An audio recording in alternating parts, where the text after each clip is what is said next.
Buongiorno, dobro jutro, guten Morgen, buondì.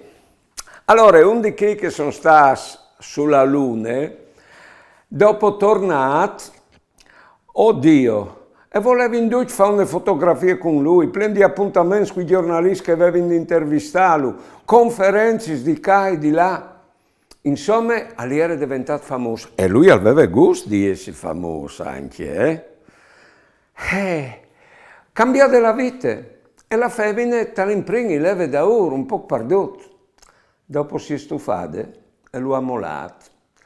Intervistato come dopo 50 anni, diceva, ho acquistato la luna e ho perduto la roba più chiara che avevo in questo mondo, la femmina. Allora, vi ho divisarsi anche noi, dice che è più importante vita prendi piardilo. Buone giornate e buone vite.